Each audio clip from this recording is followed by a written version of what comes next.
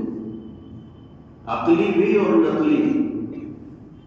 یعنی آیات قرآنیہ میں بھی دلائل موجود ہیں، احادیث نبویہ میں بھی موجود ہیں، اور عقلی طور پر بھی اللہ کے سوا کسی اور کو معبود ماننے کی گنجائش نہیں ہے۔ جو لوگ خدا وحدہ لا شریک کے سوا کسی اور کے سامنے ماتھا ٹیکتے ہیں، معبود و مسجود مانتے ہیں، در حقیقت وہ عقل سے صحیح طور پر کام لینے والے نہیں ہیں۔ اگر وہ اللہ کی دی ہوئی عقل سے صحیح طور پر کام لیں گے تو ان کی عقل بھی یہی کہے گی کہ مالک الملک، زمین و آسمان کے نظام کو چلانے والا، دنیا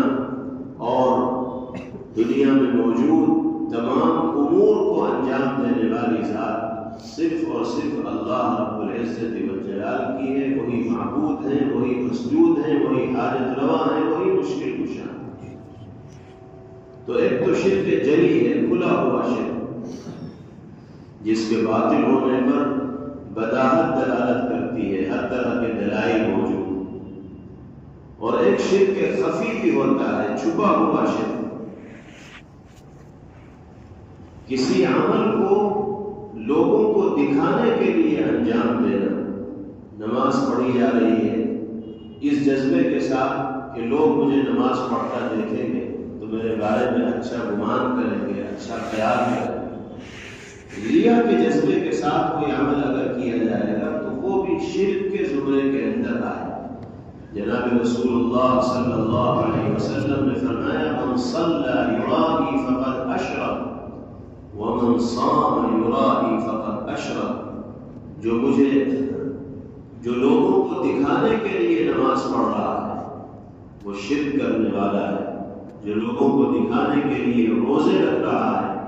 وہ شرک کرنے والا ہے۔ کوئی بھی خیر کا کام لوگوں کو دکھانے کے لیے اگر ایمان والا انجام دے گا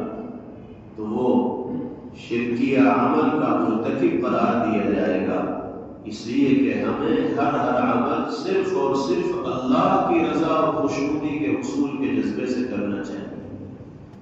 اگر ہم دنیا کو دکھانے کے لیے کوئی کام کر رہے ہیں تو اس کا مطلب دنیا کی رضا بھی مقصود ہے، تو ہم نے اللہ کی رضا کے ساتھ دنیا کی رضا کو ملایا ہے، یا اللہ کی رضا کو نظر انداز کر کے دنیا کی رضا کو ترجیح دی ہے، یہی شرک ہے۔ رضا مقصود صرف اللہ کی ہونی چاہیے، اللہ کے بندوں کو راضی کرنے کی نیت سے، ان کو خوش کرنے کی نیت سے اگر کوئی کام کیا جائے گا تو اسی کو ریا کہا جاتا ہے، اور ریا کو جناب رسول اللہ صلی اللہ علیہ وسلم نے شرکی عمل قرار دیا۔ اللہ تعالی شرک جلی سے بھی ہم سب کی حفاظت فرمائے، شرک خفی سے بھی حفاظت فرمائے۔ آج کے دور میں تو شرک جلی کا ارتکاب بھی بکثرت سماج و معاشرے میں دیکھنے کو ملتا ہے۔ مختلف مفادات کے لیے لوگ اس طرح کی حرکتیں کر جاتے ہیں جو شرکیہ اعمال کے زمرے میں آتی ہیں۔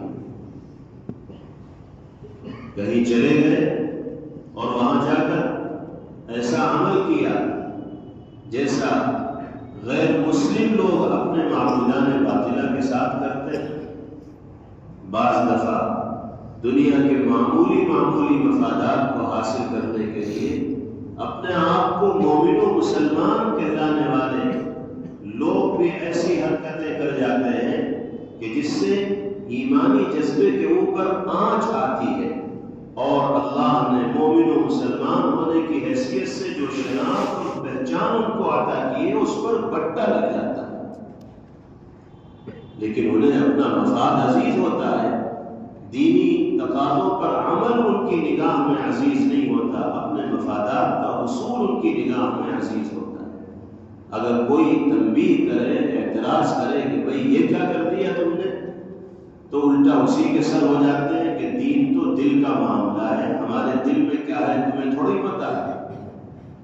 ہم ظاہر داری میں چاہے کچھ بھی کریں، کہیں بھی ماتھا ٹیکیں، کہیں بھی پھول چڑھائیں، کہیں بھی سجدہ کریں، کہیں بھی جائیں، دل کا معاملہ ہمارا اپنا ہے۔ ہم جانتے ہیں کہ ہمارے دل میں کیا ہے، کیسا ایمان ہے، کس کی ذات کو ہم معبود تصور کرتے ہیں۔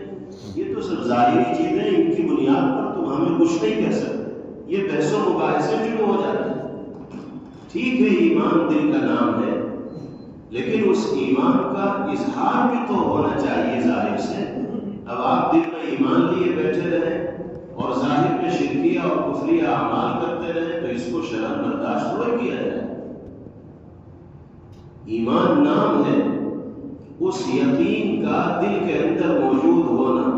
جس کی بنا پر انسان اللہ ہی کو معبود و مسجود تسلیم کرے اور پھر اس یقین کا مظاہرہ اس کے ظاہر سے بھی ہو۔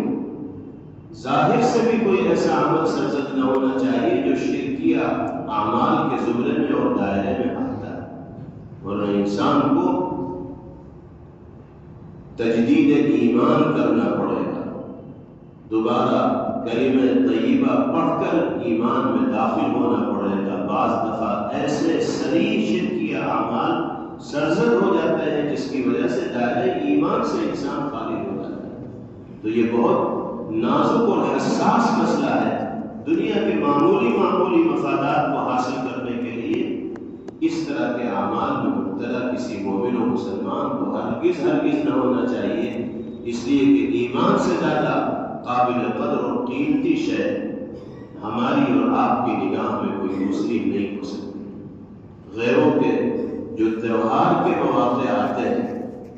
ان مواقع میں بھی بعض لوگ آپسی رواداری اور بھائی چارگی کو بڑھاوا دینے کے لیے ایسی حرکتیں کر جاتے ہیں جس سے پتہ ہی نہیں چلتا کہ یہ ہم ہیں یا وہ ہیں۔ انہی کے رنگ میں رنگ جاتے ہیں، انہی کی بولی بولنے لگتے ہیں، انہی جیسی حرکتیں کرنے لگتے ہیں۔ ٹھیک ہے، آپ رواداری کا مظاہرہ کیجیے، بھائی چارگی کو قائم رکھیے، لیکن اس کا مطلب یہ تھوڑی ہے کہ آپ اپنی شناخت و پہچان کو مٹا دیں، ان کے کلچر و تہذیب میں ضم ہو جائیں۔ ایسی رواداری ردی کی ٹوکری میں ڈالے جانے کے لائق ہے، شرعاً اس کا اعتبار نہیں ہوگا۔ پیغمبر علیہ السلام نے فرمایا من تشبہ بقوم فہو منہم، جو کسی قوم کی مشابہت اختیار کرے گا اس کا شمار انہی میں سے ہوگا۔ آپ لاکھ کہتے رہیے کہ ہمارے دل میں کیا ہے آپ کو کیا پتا، ہم نے تو ظاہر داری میں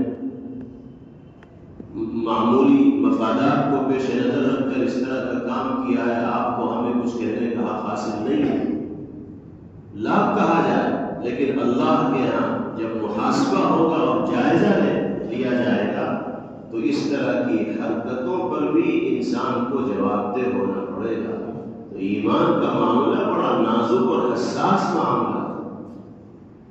بہت محتاط ہو کر انسان کو زبان کا بھی استعمال کرنا چاہیے اور اپنے اعضاء و جوارح سے اعمال کا صدور بھی بہت احتیاط کے ساتھ کرنا چاہیے۔ کہیں ایسا نہ ہو کہ جانے انجانے ہم کچھ ایسا بول جائیں یا کچھ ایسا کر جائیں کہ جس کی وجہ سے ہم دائرہ ایمان ہی سے خارج قرار دے دیے جائیں اللہ کی نگاہ میں، ہم اپنے آپ کو مومن و مسلمان ہی سمجھ رہے ہوں اور اللہ کے یہاں ایمان والوں کی فہرست سے ہمارا نام ہی کاٹ دیا ہے۔ اللہ ہم سب کی اس طرح کے اقوال و افعال سے اور اعمال سے حفاظت فرمائے اور ایمانی تقاضوں پر عمل باری تعالیٰ ہم سب کے لیے سہل اور آسان فرمائے۔ اور آج کے دور میں تو کھلے طور پر مسلمان لڑکے اور لڑکیاں ایمان کا قلادہ اپنے گردن سے اتار کر کفر و شرک کے ماحول میں زندگی گزارنے کا فیصلہ کرنا۔ یہ ارتداد کے جو واقعات پچھلے زمانوں میں سال ہر سال میں کبھی کبھار کہیں کہیں سننے کو ملتے تھے، اب اتنی کثرت کے ساتھ اس طرح کے واقعات پیش آ رہے ہیں کہ شاید ہی ملک کا کوئی صوبہ، کسی صوبے کا کوئی ضلع، کسی ضلع کا کوئی شہر، کسی شہر سے ملحقہ کوئی بستی ایسی باقی بچی ہو جس میں ارتداد کا کوئی واقعہ پیش نہ آیا ہو، اتنا عموم ہو چکا ہے۔ اب اس میں چاہے اسلام دشمن طاقتوں کی سازشوں کی دخل اندازی کو ذمہ دار قرار دیا جائے یا کسی اور سبب کو ذمہ دار قرار دیا جائے، لیکن حقیقت یہ ہے کہ بڑی تعداد میں دائرۂ ایمان سے اپنی مرضی سے مسلمان خارج ہو رہے ہیں اور کفر و شرک کے دلدل کے اندر داخل ہوتے چلے جائیں۔ کہیں لالچ دے کر ان کو اپنے پالے میں لیا جاتا ہے، کہیں عشق و محبت کا بھوت چڑھا کر ان کو ایمان کی دولت سے محروم کیا جاتا ہے، کہیں دباؤ ڈال کر دولت ایمان سے محروم کرنے کی کوشش کی جاتی ہے۔ لیکن یہ صورتحال ہم سب کے لیے مشترکہ طور پر لمحہ فکریہ ہے۔ اگر ہمارے سماج و معاشرے میں، ہمارے محلے میں، ہمارے آس پاس رہنے والے لوگوں میں اس طرح کے واقعات پیش آ رہے ہیں تو ہم سب کی یہ ذمہ داری ہے کہ اس پر بند لگانے کے لیے فکر مند اور ایسی منصوبہ بندی کی جائے، ایسا نظام بنایا جائے کہ کوئی ایمان والا کسی حال میں دولت ایمان سے محروم ہونے کے بارے میں سوچے بھی نہ، اس طرح کا خیال بھی اس کے دل کے اندر نہ آئے۔ ایمانی جذبات اس طرح راسخ کر دیے جائیں کہ جان کر نذرانہ تو پیش کر دیا جائے گا لیکن دولت ایمان سے ہاتھ دھونا اس کو گوارا نہیں کیا جائے گا، برداشت نہیں کیا جائے گا۔ اس کے لیے ضروری ہے اپنے بچوں کی دینی تعلیم و تربیت کی فکر کرنا، گھر کے ماحول کو دینی اور اسلامی رنگ میں رکھنا، نوجوانوں کی سرگرمیوں پر نگاہ رکھنا کہ وہ کہاں وقت گزار رہے ہیں، کس سے ان کی دوستیاں ہو رہی ہیں۔ موبائل بھی اگر ان کے ہاتھ میں ہے تو اس کے ذریعے وہ کس کس سے کنیکشن کر رہے ہیں، رابطے بنا رہے ہیں۔ یہ تمام کی تمام چیزیں ذمہ داران جب اپنی نگاہ میں رکھیں گے تو اس طرح کے واقعات پر بند لگانا ممکن ہو پائے گا۔ اور اگر سب کو آزاد چھوڑ دیا گیا اور اپنی مرضی کا مالک بنا دیا گیا تو پھر جو صورتحال آج ہے، آنے والے زمانوں میں اس سے زیادہ خطرناک صورتحال کا سامنا اگر کرنا پڑے تو کوئی حیرت کی اور تعجب کی بات نہیں ہوگی۔ اللہ تعالی ہر طرح کے شرکیہ اعمال سے ہم سب کی حفاظت فرمائے اور باری تعالی ہی کو معبود و مسجود، حاجت روا اور مشکل کشا مان کر زندگی گزارنے کی توفیق اللہ تعالی ہم سب کو میسر فرمائے۔ کتنے لوگ ایسے ہیں جو سینہ ٹھوک کر اپنے آپ کو مومن و مسلمان بھی کہتے ہیں لیکن مزارات پر سجدے کرتے ہوئے بھی دکھائی دیتے اور صاحب مزار سے فریاد کرتے دکھائی دیتے، بیمار ہو جاتے ہیں تو مزاروں پہ جا کر منتیں مانگتے ہیں، کہتے ہیں کہ ہمارا معبود اللہ ہے، وہی خالق و مالک ہے، لیکن منتیں جا کے وہاں مانگ رہے ہیں، فریاد وہاں کر رہے ہیں۔ صاحب قبر کسی کو کچھ نہیں دے سکتے، دینے والی ذات صرف اور صرف اللہ کی ہے۔ کسی بڑی شخصیت کی قبر پر سجدہ کرنے کی اگر گنجائش اور اجازت ہوتی تو پیغمبر علیہ السلام سے اعلیٰ مرتبے کا حامل انسان کون ہو سکتا ہے؟ آپ کی قبر پہ سجدہ کیا جاتا، آپ سے منتیں مانی جاتی، آپ سے فریاد کی جاتی، لیکن آپ یہ ہدایت دے کر گئے کہ لا تتخذوا قبری مسجدا، کان کھول کر سن لو، میری قبر کو سجدے گاہ مت بنا لیں۔ جب آپ کی قبر پر سجدہ کرنے کی اجازت نہیں تو بڑے سے بڑا قطب ہو، بڑے سے بڑا شیخ ہو، بڑے سے بڑا ابدال ہو، بڑے سے بڑا بزرگ ہو، اس کی قبر پر سجدہ کرنے کی اجازت ہو ہی نہیں سکتی، چادر چڑھانے کی اجازت ہو ہی نہیں سکتی، صاحب قبر سے منتیں ماننے کی اجازت ہو ہی نہیں سکتی۔ ہاں، قبرستان جایا جائے، بزرگان دین کی قبریں ہوں، والدین کی قبریں ہوں، رشتہ داروں کی قبریں ہوں، عامت المسلمین کی قبریں ہوں، قبروں پر جائیں ایصال ثواب کے لیے، اصحاب قبور کے واسطے دعائے مغفرت کے لیے، اللہ رب العزت والجلال سے ان کے حق میں خیر کا سوال کرنے کے لیے جایا جائے، ان کو بھی فائدہ ہوگا، جانے والوں کو بھی فائدہ ہوگا۔ نبی کریم علیہ السلام نے فرمایا زوروا القبور فإنها تذکر الموت والآخرہ، قبرستان جایا کرو اس لیے کہ قبروں پہ جانا انسان کو موت کی بھی یاد دلاتا ہے اور آخرت کی بھی یاد دلاتا ہے۔ اس حوالے سے مسلمانوں کا عقیدہ بڑا کمزور پایا جاتا ہے، اور بہت سے لوگ ہیں کہ جو نماز پڑھیں یا نہ پڑھیں، روزے رکھے نہ رکھیں، قرآن کی تلاوت کریں نہ کریں، لیکن قبروں سے ان کا ایسا رابطہ ہے کہ سوچتے ہیں کہ بس وہاں جائیں گے تو بگڑی بن جائے گی۔ کوئی زیادہ بڑا مسئلہ پیش آ گیا تو بڑی سرکار میں جانا ہے، چھوٹی موٹی بات پیش آئی تو چھوٹی سرکار میں جایا جا رہا ہے، الگ الگ سرکاریں بنا رکھی ہیں کہ یہ بڑی سرکار ہے وہ چھوٹی سرکار ہے۔ سرکار تو ایک ہی ہے اور وہ اللہ رب العزت والجلال کی، وہی قادر مطلق ہے، وہی مشکل کشا ہے، وہی حاجت روا ہے۔ اگر قبروں کو سجدہ کیا جائے گا، وہاں منتیں مانی جائیں گی، تو یہ عمل بھی ان اعمال کے اندر آئے گا جو شرکیہ اعمال کے زمرے میں آتے ہیں اور جن سے اللہ نے قرآن مقدس میں بھی منع فرمایا اور جناب رسول اللہ صلی اللہ علیہ وسلم نے احادیث طیبہ میں بھی ممانعت فرمایا۔ حضرت وحشی رضی اللہ تعالی عنہ یہ وہ صحابی ہیں جنہوں نے حضرت حمزہ رضی اللہ تعالی عنہ کو جو پیغمبر علیہ السلام کے چچا تھے شہید کیا تھا غزوہ احد کے موقع پر، اس وقت تک انہوں نے اسلام قبول نہیں کیا تھا۔ نبی کریم علیہ السلام پر اس شہادت کا بڑا گہرا اثر تھا، آپ کو اپنے چچا سے بڑا تعلق بھی تھا اور بڑی مظلومانہ اور دردناک انداز میں ان کی شہادت عمل میں آئی تھی، تو بڑا اثر تھا پیغمبر علیہ السلام۔ ایک دن وہ آیا کہ حضرت وحشی نبی کریم علیہ السلام کی خدمت میں حاضر ہوئے اور عرض کیا کہ یا رسول اللہ میں امان چاہتا ہوں۔ پیغمبر علیہ السلام نے فرمایا کہ میں تو تمہیں اس حال میں نہیں دیکھنا چاہتا تھا، کیونکہ تم سامنے آتے ہو تو چچا کی یاد ستاتی ہے،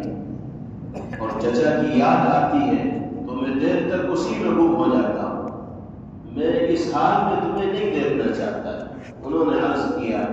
کہ یا رسول اللہ مجھے اپنے کیے پر پچھتاوا ہے، اب میں امان چاہتا ہوں۔ آپ نے فرمایا کہ چلو اگر تم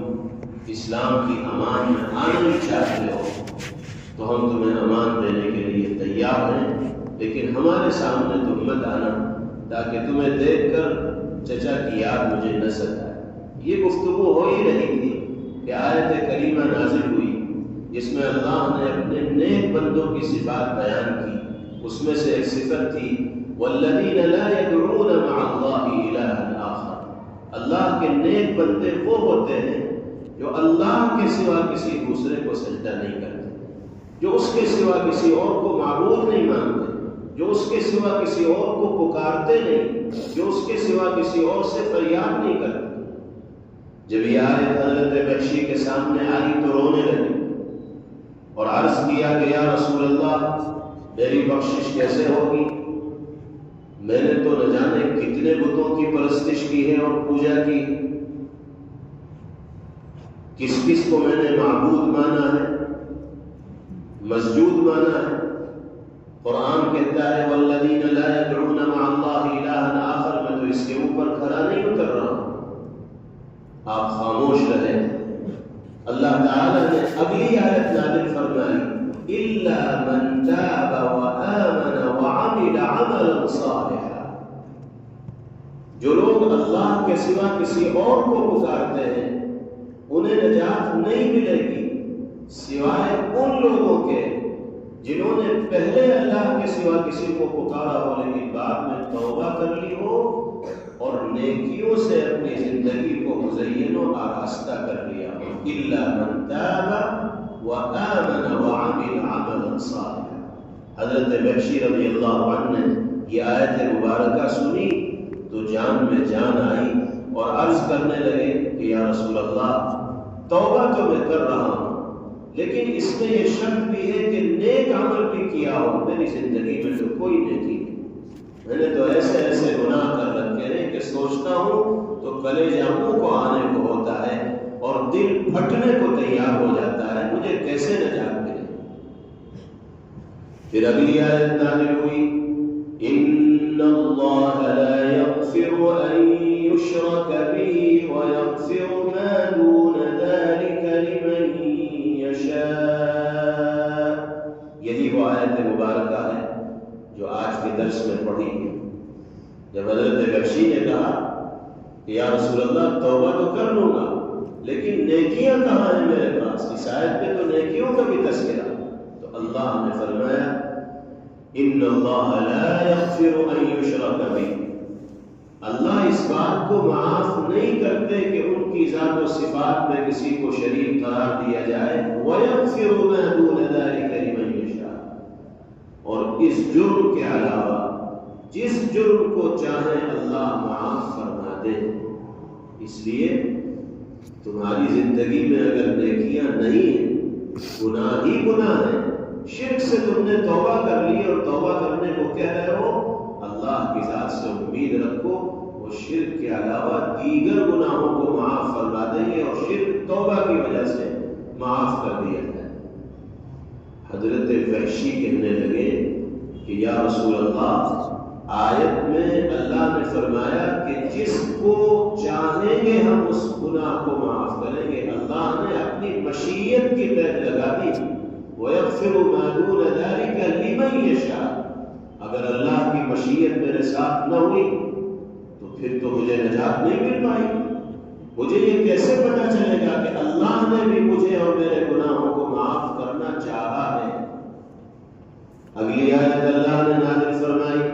قُلْ يَا عِبَادِيَ الَّذِينَ أَسْرَفُوا عَلَىٰ أَنفُسِهِمْ لَا تَقْنَطُوا مِن رَحْمَةِ اللَّهِ۔ اے محمد صلی اللہ علیہ وسلم آپ اعلان کر دیجیے کھلے طور پر کہ اے میرے وہ بندوں جنہوں نے اپنی جانوں پر ظلم کیا ہے، ستم کیا ہے، شرک کر کے، کفر کر کے، بدعملی کر کے، خلاف شرع اعمال کر کے، جھوٹ بول کے، بدکاری کر کے، کسی بھی طرح کا گناہ کر کے جنہوں نے اپنی جانوں پر ظلم کیا، آپ ان سے کہہ دیجئے لا تقنطوا من رحمت اللہ، اللہ کی رحمت سے مایوس اور نا امید مت ہونا۔ ان اللہ یغفر الذنوب جميعا، اللہ سارے گناہوں کو معاف فرما دے۔ اس آیت مبارکہ کو سن کر حضرت وحشی کو اطمینان ہوا اور کلمہ پڑھ کر وہ اسلام میں داخل ہوئے اور عرض کرنے لگے کہ یا رسول اللہ اب مجھے یقین ہو گیا کہ اللہ میری مغفرت کا فیصلہ فرما دے۔ اس سے یہ پتہ چلا کہ انسان چاہے جتنے بھی گناہ کر لے، بڑے سے بڑے گناہ کر لے، اگر وہ سچی توبہ اللہ رب العزت والجلال کی بارگاہ میں پیش کرے گا تو اللہ کو غفار پائے گا، بخشنے والا پائے گا۔ اس لیے انسان کو استغفار کا اہتمام کرنا چاہیے اور گناہوں کے سلسلے میں اللہ رب العزت والجلال سے معافی کا طلبگار بننا چاہیے اور ہر طرح کے شرکیہ اور کفریہ اعمال سے لازمی طور پر بچنے کا اہتمام اور انتظام کرنا چاہیے۔ یہ جو دھاگے واگے باندھنے کا رواج ہے لڑکوں میں، یہ بھی شرکیہ اعمال میں سے۔ مزارات پہ جاتے ہیں، منتیں مانتے ہیں، اور جو مجاور لوگ ہوتے ہیں وہ مختلف رنگوں کے دھاگے ان کی کلائی کے اوپر باندھ دیتے ہیں۔ منچاری جگہ شادی ہے، اس کے لیے لال رنگ کا دھاگا بن رہا ہے، نظر بد سے حفاظت ہے، کالا دھاگا بن رہا ہے، کاروبار میں برکت ہے، سبز دھاگا بن رہا ہے۔ اب وہ دھاگا اس نوجوان کو اتنا عزیز ہوتا ہے کہ انگلی کٹ جائے کاٹنے کا، لیکن دھاگا نہیں اتر سکتا، وہ تو بنا ہی رہے گا۔ اور اسی کے ساتھ عقیدہ جڑ جاتا ہے کہ اگر یہ آگے پیچھے ہو گیا تو زندگی آگے پیچھے ہو جائے گی، حالات خراب ہو جائیں گے، کاروبار میں بگاڑ پیدا ہو جائے گا، مسائل کھڑے ہونے لگیں گے، پریشانیاں آنے لگیں۔ جس طرح کا یقین انسان کا ہوتا ہے، پھر اسی طرح کے حوادث اس کی زندگی کے اندر پیش آنے لگتے ہیں۔ یہ سب کی سب بدعقیدگی ہے، ایمانی ضعف ہے۔ اللہ رب العزت والجلال کی ذات پاک پر توکل و اعتماد کی کمزوری ہے۔ ان سب چیزوں سے ہمیں خود بھی دور رہنا چاہیے، اپنے سماج و معاشرے کے افراد کو بھی دور رکھنا چاہیے، گھر کی خواتین و مستورات کو بھی ان چیزوں سے دور رکھنا چاہیے۔ عورتیں بھی اس سلسلے میں بہت کمزور عقیدے والی ہوتی ہیں اور ان چیزوں پر ان کا بڑا اعتماد اور بھروسہ ہوتا ہے۔ اصل چیز اللہ کے کلام کی تلاوت ہے، نمازوں کی پابندی ہے، پیغمبر علیہ الصلوۃ والسلام کی سنتوں پر عمل ہے، قرآن پاک کتاب شفا ہے۔ اللہ نے روحانی بیماریوں کا علاج بھی اپنے مقدس کلام کی تلاوت میں رکھا ہے، اور جسمانی بیماریوں کا علاج بھی اللہ نے قرآن پاک کی تلاوت کے اندر رکھا ہے۔ سارا کا سارا سرمایہ تو قرآن پاک کے اندر یکجا کر دیا گیا، اور ہم قرآن کو چھوڑ کر، دعائے معصورہ کو چھوڑ کر ادھر ادھر کے کاموں میں لگ جاتے ہیں، اور ان کے سلسلے میں یقین و عقیدہ اپنے دل کے اندر بٹھا لیتے ہیں۔ ایمان بھی کمزور ہوتا ہے اور معاملات بھی حل نہیں ہو پاتے۔ اللہ تعالی ہر طرح کے شرکیہ اور کفریہ اعمال سے ہم سب کی حفاظت فرمائے۔ ارشاد فرمایا گیا، ان اللہ لا یغفر ان یشرک به ویغفر ما دون ذلك لمن یشاء۔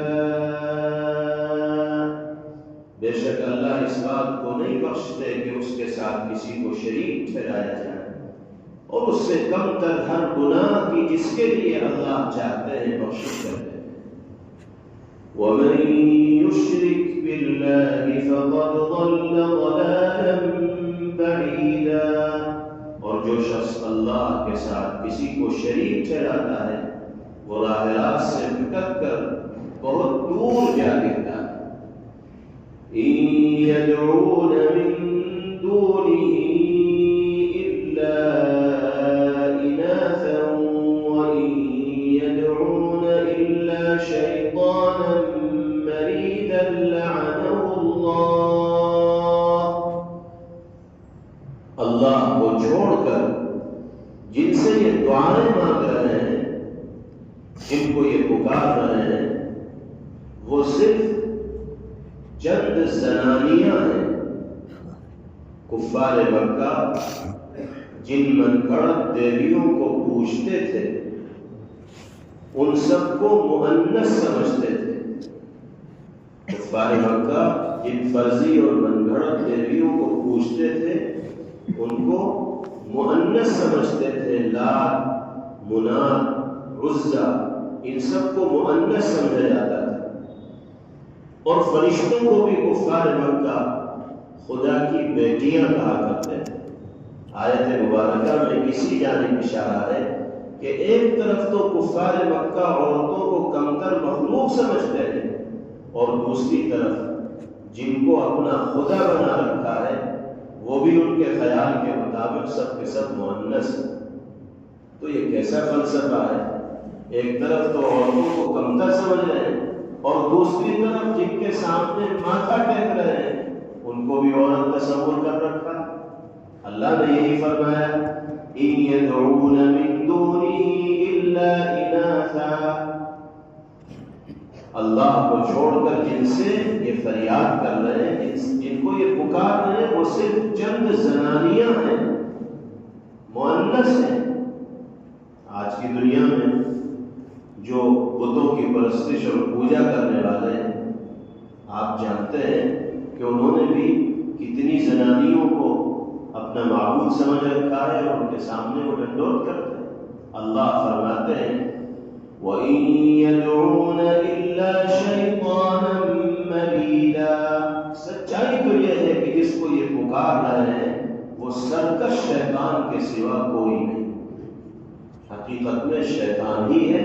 جس نے انہیں اس کام کے اوپر لگایا۔ لعنہ اللہ، اور شیطان پر اللہ کی پھٹکار ہے۔ وقال لأتخذن من عبادك نصيبا مفروضا، اور شیطان نے اللہ سے یہ کہہ رکھا ہے کہ میں تیرے بندوں سے ایک طے شدہ حصہ لے کر رہوں گا۔ وہ تو مہلت مانگ کے آیا ہے اور یہ کہہ کے آیا ہے کہ آپ کے بندوں میں سے مقررہ تعداد کو میں اپنا ہمنوا بناؤں گا، ان پہ اپنا رنگ چڑھاؤں گا، ان کو اپنی مرضی کے مطابق زندگی گزارنے کا عادی بناؤں گا۔ اللہ تعالی شیطانی سازشوں کا حصہ بننے سے ہم سب کی حفاظت فرمائے، ابلیس کے مکر و فریب سے اللہ پاک ہم سب کو محفوظ فرمائے، اور شریعت و سنت کے تقاضوں پر عمل والے تعالی ہم سب کے لیے آسان فرمائے۔ وآخر دعوانا ان الحمد للہ رب العالمین۔ Thanks for watching. Don't forget to like, comment, share and subscribe to Al Wahid channel.